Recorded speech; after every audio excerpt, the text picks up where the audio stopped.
Just what does it mean to you to look at the roster, look at these guys, and recognize that you don't necessarily have to do that anymore? Yeah, I don't want. I don't. It's a difference though, because I don't want to take the load on of have to do it and score and 30, 40, 50 points every night. But I mean, I score. Like, that's that's what I do. I can't take that away from me. I think being that I do that very well. I think this team needs that. Along with some other things. So I didn't come here to just be a rebounder, or I came here to bring my skill set to this team and and fit into kind of what's the plan. I haven't sat down with coach yet to see kind of how we're going to play, what we're going to do, and schemes and things like that. But for the most part, I just want to be able to do what I do best within the confines of the system and what coach won, and being able to work alongside Russ and PG. Carmelo, you only get one chance to make a first impression, they say. What was your first impression? The fans meeting you at the airport? Your first impression of Oklahoma City? Unbelievable. Like, unbelievable. To go from a situation where it was just so, it was an emotional roller coaster for me, being back in New York. At times it was very strenuous on myself, on my family. My family is actually still there back in New York. So I just want to take my hat off to them for being able to stick it out with me and deal with that and deal with me after, the long nights and the lonely nights. But to come here on the flip side of that and just feel that passion and feel that energy. And anytime you feel wanted and appreciated, that you can't even put those feelings into words. Carmelo, what's your history with Billy Donovan? How well do you know each other? And what are your thoughts on him as a coach? I don't really, honestly, I really don't. I mean, I have no history with Coach. So that's going to be another process that we have to get used to. But I respect him, Hall of Fame coach. I respect him. I know his, I know his pedigree. I know what, his resume. I know what he's about. Technically speaking, he's a young coach in this league, still learning. But I'm all in. I'm all in with him. Whatever he needs from me, I'm there. He can communicate with me. He can come talk to me. I can come talk to him. And I think that's the way that we're going to make this thing work. And I'm letting him coach. I'll be the player, and I respect that, and we go from there. Melo, I had two questions actually. The first is, how do you feel about starting at the four, or the concept of starting at the four, or even coming off of the bench? And the second question is, who, me? Oh. I guess that answers that part. I mean, I don't know where that started, where that came from. Hey, Pete, they said I got to come off the bench. No, I'm sorry. Go ahead. Oh, well, how do you – I guess the bench question is not a question. But how do you feel about the potential of starting at the four? And then on a lighter note, how do you feel about the phenomenon of Hoodie Melo? The first part is to speak on playing the four. I won't even call it the power forward position anymore in this day and game. It's a four. It's a number. You're out there on the basketball court. It's a position. I don't feel no type of way. I feel like there has been times where I've been my strongest at that position, and like I said earlier, I can adjust. If you need me to play the three, which is my natural position, I would do that. You need me to play the four, which is, I think I can actually be a lot better at the four with this team. Then I'll do that. And I'll be moving around, so I'll be moving around. But I have no problem with playing the four, none at all. I actually like that. I actually embrace that, and I think for this team, it would be better for me to play the four and more beneficial to everybody. And the Hoodie Melo thing,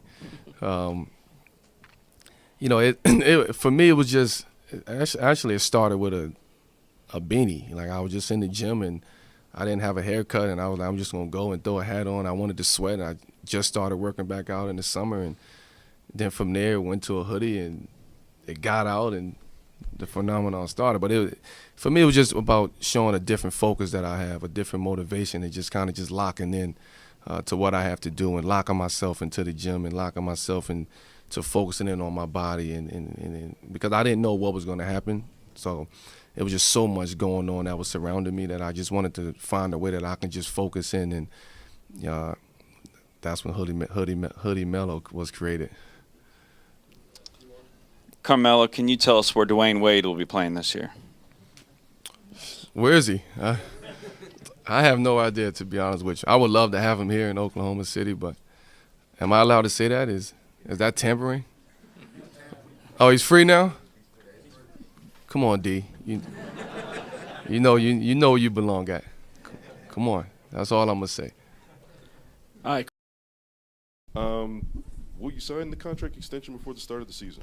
Say it again. Will you sign your contract extension that's on the Oh, table man. at the beginning of the season? Man, it's been a long, long summer. Had a baby. So been working on a little fatherhood. But like I said before, man, this is a place I want to be. I love being here. I'm excited about the season.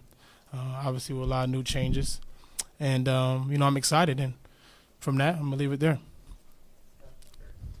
Russell, lots happened in the last 3 months. Roster-wise, what do you think of all of a sudden Paul George, Carmelo are your teammates now? Amazing, man. To be able to play with those two guys and the rest of the guys we have, it's amazing, man. And I'm looking forward to it, man. It's going to be exciting. I'm looking forward to making, a great run, and I'm happy, they're here. So, Russell, how much did you talk to Carmelo in recent days? How much were you guys involved in just kind of trying to get him here? We always been friends. We always communicated, prior to any of this, and it just happened a couple days ago. But we always been friends and communicated and hung out and and not just talking about basketball, just being friends. And the same thing with PG, just communicating as well. Russ, you've had multiple players come out. I'm sorry, I'm so nervous. Let me come back.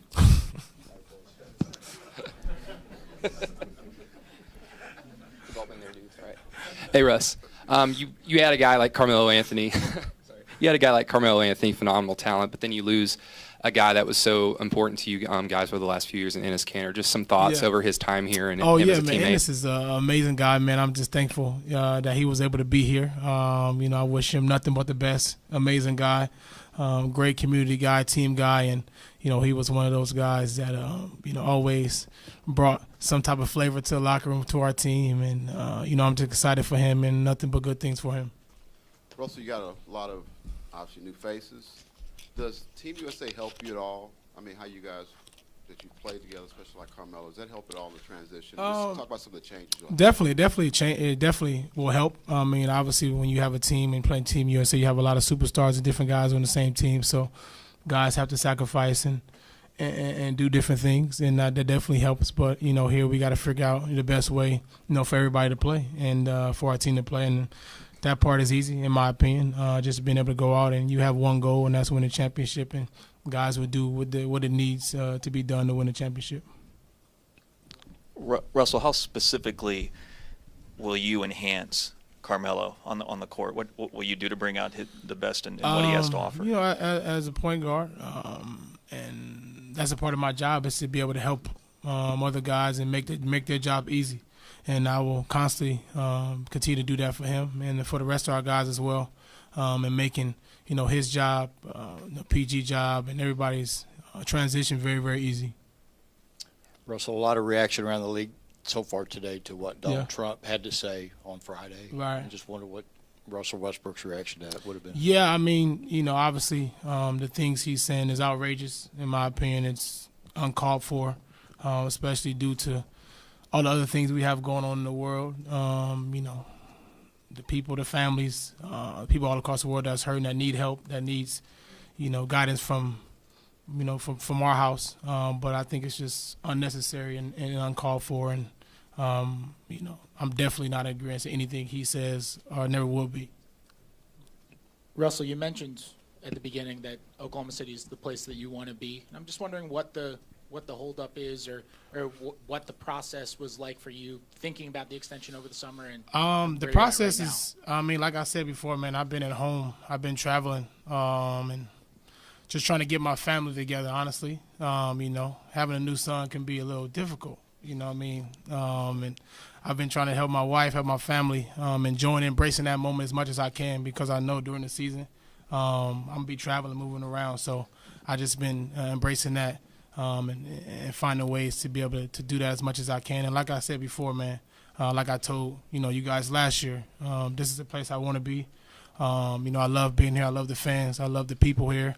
I'm back now to get a chance to simmer down and get everything situated. And obviously now with a few changes, you know, I'm good. You know, I like where I'm at, and I like where our team is. And speaking of the actual extensions, you signed an extension with Jordan too. What was that process like for you, and what led you to that decision? That process was easy. That process was easy, man. It's just, you know, thankful to be a part of the brand. Obviously for the next, you know, 10 or so years, man, and I'm excited just to be, you know, with the Jordan brand, and I'm excited, you know, for that whole experience. Russell, I know you're an NFL fan, so I'm sure you saw some of the different forms of protest that happened yesterday. Do you see that spilling over into this league? And if so, how do you see that manifesting itself? I'm not sure, man. I'm not sure. You know, I think, you know, as for me and our team here, if it's something that, you know, we will discuss and go back to the team and discuss how we want to approach, you know, that in the national anthem. You know, we have a lot of respect, you know, for the flag, for the national anthem. And obviously, if our guys, you know, want to do something that represents and represents togetherness and something that we can sit together as athletes, I'm all in for it. Hey, Russ, this is your team now, so can you just talk about the job that Sam Presti's done to put these players like Carmelo and Paul George around you to try to get that championship? Oh, man, he's done an amazing job, man. He's you know, done a great job, you know, ever since I've been here. He's finding ways to constantly keep making us a better team, and you know, for that, you definitely very, very thankful to have that somebody like that in charge of making those decisions. And he's done an amazing job of that. Russell, Sam said that you had an injection in your knee. I wanted to ask, how's your knee doing, and what's the severity of that? I'm great, man. It's just PRP, just normal stuff. Something I do honestly, in the summertime. Just had to move it back this year because, like I told you, I've been at home. So just, you know, a lot of different things going on. And for me, family is the most important thing in my life. And you know, I take I take that very, very seriously, and I take time to be able to embrace the moments of that. So, you know, just moved it back a little bit, and I'm fine. So I'll be ready to go soon. Now, you said that's something you do in the summertime. Is this something you've had before? No. I've been able to get checkups. My knee is fine, great, and I'm doing well. Yes, Russell. How does it feel going from being Russell Westbrook, the basketball player for the past 9-10 years, to being Russell Westbrook, the fashion icon, the fashion maven for the past month? Past month. I mean, you've been big time for the past month. Man. Where you been at? Man, look, it's been great. I had a book come out, you know, so that's been a great experience. But I wouldn't say that just started a month ago. But you know, I'm happy and excited to be able to kind of expand my brand all over the place and do different things. But you know, just happy to be back. So, yeah.